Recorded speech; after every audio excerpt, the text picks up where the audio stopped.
Louis King was definitely no longer a toddler, so no one, especially his grandmother, was expecting what he was about to tell them. It was while Louis's granny, Sheila King, was babysitting that this whole story unfolded. It was the family's routine that Granny would look after Louis while his mom was away at work.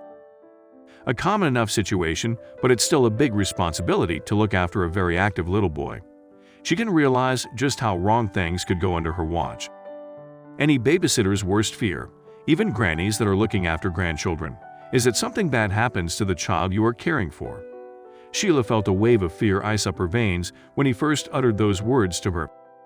Not only was there the fear and panic of the moment the accident happened, but there's also the anxiety and the knowledge that you now have to tell mom and or dad. And you never want something bad to happen when you are looking after someone else's child. Louis was completely silent, coloring in his room. She should have known that a quiet child is up to something. It was silent when it happened and completely preventable if she had been watching him closely. But you can't watch a 10-year-old all the time. It was only when Louis started complaining about a pain in his ear that Sheila knew anything was wrong at all. If he hadn't told her then, it could have serious repercussions. Louis began to cry and fuss with his ear when his grand couldn't find anything. He was picking up on her panic and the seriousness of having a foreign object lodged inside his head. She almost had to hold his hands down as he clawed at his face, panic making the pain inside worse. Sheila knew it was time to get to the emergency room.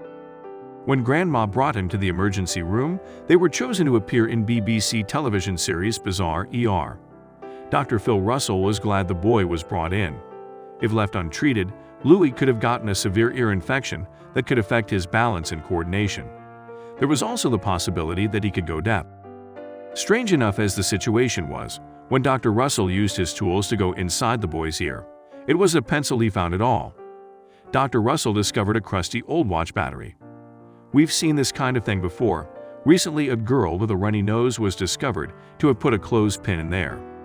Where you would have got that from and how it has got in there, I do not know, says Grandma cheekily.